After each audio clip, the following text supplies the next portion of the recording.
Hello, greetings to the internet, or rather, what's left of the internet, to me.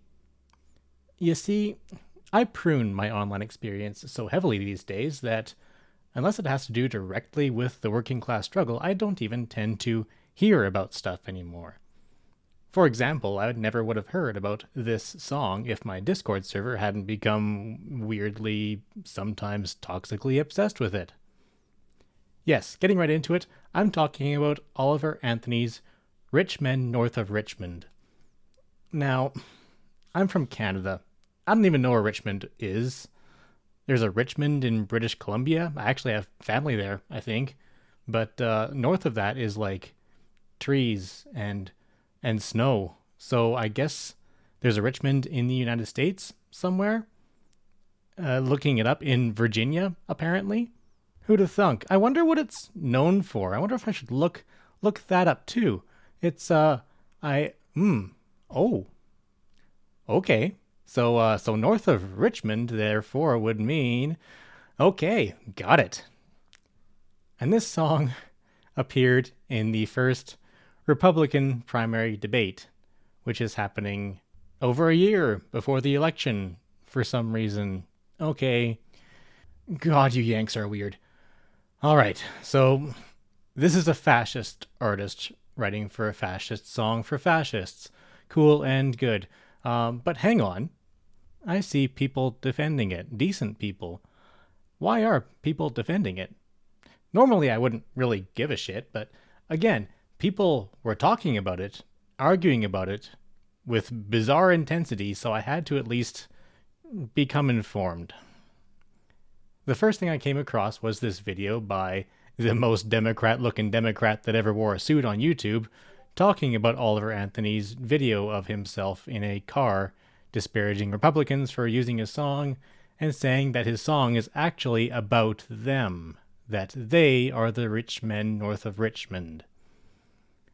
So, on the one hand, we've got a song whose title is specifically referencing the Confederacy and can at least be construed as heavily enough right wing that Republicans are taking it as their literal anthem.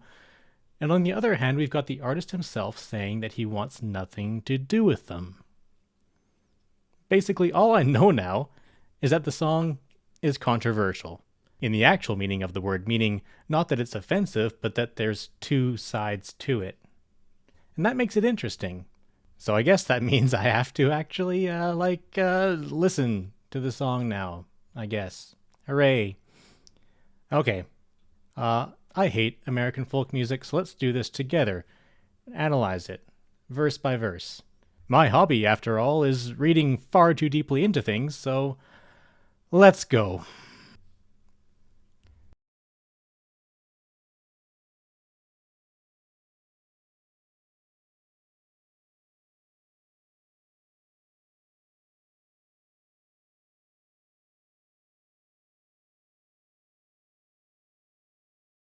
Okay. Seems pretty based for a first verse, to be honest.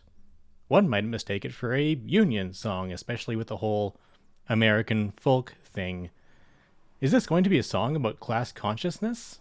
The singer is a worker and singing about how his life, specifically as a worker, is shit, specifically because of long hours, poor pay, and the uselessness of his job, line by line. Working all day, overtime hours, bullshit pay, wasting my life away. The last line, though, we're getting into country vibes, right? Not new bad country, mind you, not Confederate flag waving truck fucking country. Old country, Johnny Cash country. Country with a similar tone to what blues had before it and grunge had after it. Country that sings about how times are bad and being ready to give up.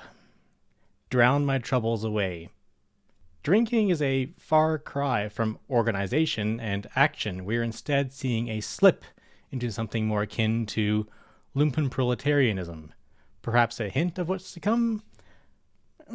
Let's keep going.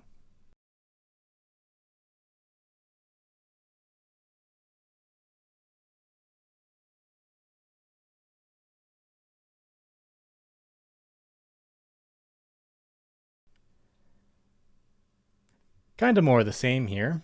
The last line of the last verse extended. Golly, things sure do suck. I wish they would stop sucking. But well, they just keep sucking, so what are you gonna do? This is part of the refrain, so we can assume that this is what the song is meant to be about. Resentful surrender.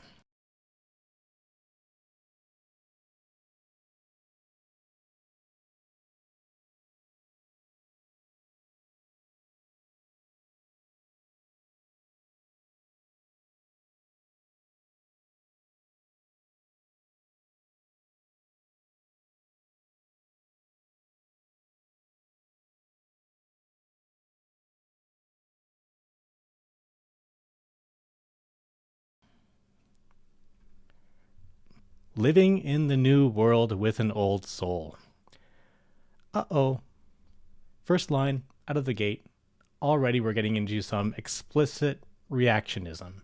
He's not looking forward to a world in which these problems are addressed and defeated. He's looking backwards at an imaginary past in which these problems didn't exist. Ignoring the fact that, the new world came from the old. These problems have always existed, so backing up is not the answer. Simple as that. So now, in the refrain, we finally get to talking about these rich men north of Richmond. Who are they? Well, they want to have total control. They want to know what you think, what you do. They think that you don't know what they're doing, but you do because of inflation and taxation, which is also because of them. Sounds to me like he's talking about the capitalist class, except for, well, the taxation part, I guess. Now, personal income tax doesn't exist in a socialist economy. The USSR, Cuba, DPRK, East Germany, Albania, wherever you go, there's no income tax. Income tax is very much a capitalist thing created by capitalists to further shift wealth upwards. So if Oliver were a smart guy, if I were to give him the benefit of the doubt, I would say that he's talking about taxation as being a direct result of capitalism and the capitalist class, who also, as we know, is consistently invading our privacy, the direct cause of inflation, and all the other stuff that he's singing about. All in all, then, this is a strangely contradictory refrain.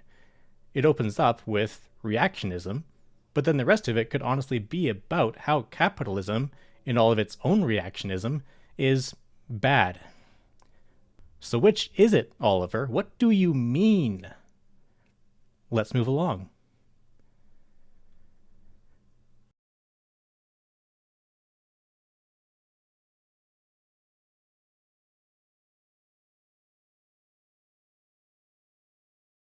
I wish politicians would look out for minors. Hey, me too.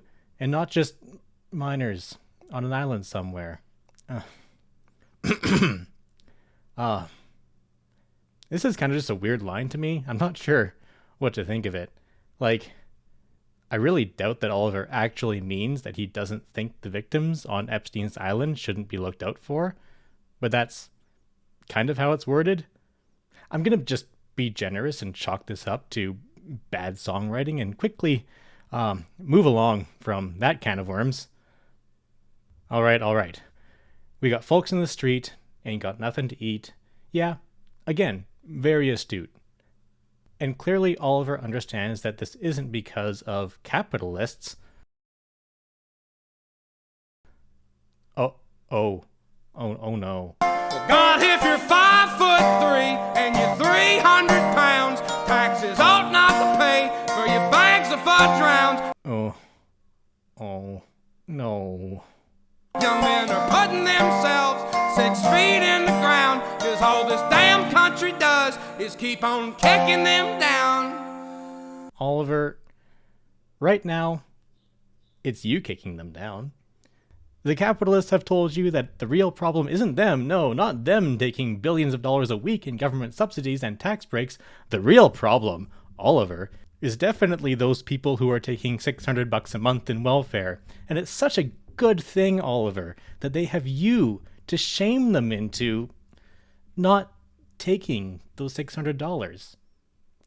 You just got finished singing about how life sucks for the working class, but surely if those people you're shaming got jobs, their lives would be better, right? But they won't, so you get to feel superior. Good job, Oliver. At least you're not like them. And there's no way that sense of self-satisfaction and division benefits your corporate overlords at all, is there, Oliver? Okay. I'm kind of grossed out now. Getting pretty sure I know where this prick stands. But just to be sure, let's move on to the next verse and... Oh, wait. What do you mean that's the last verse? There's just 2 verses in the refrain? This is your fucking anthem, Oliver?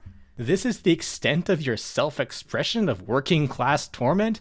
This is what you thought was most important to sing about?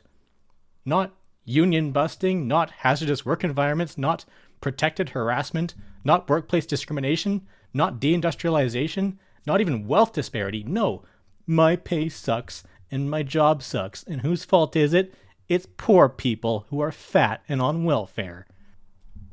Fuck you, Oliver. So, who the hell is this guy? Because despite the very explicit content of this song, he insists that he isn't a Republican. But he definitely isn't a leftist either of any sort. Even those who view the lumpen proletariat as a whole as more of an obstacle than a potential ally, they don't demonize them or try to push them down further. Our solutions typically are to elevate and educate them, maybe even organize. Even social democrats who are, globally speaking, your quintessential centrists, believe very strongly in the welfare system.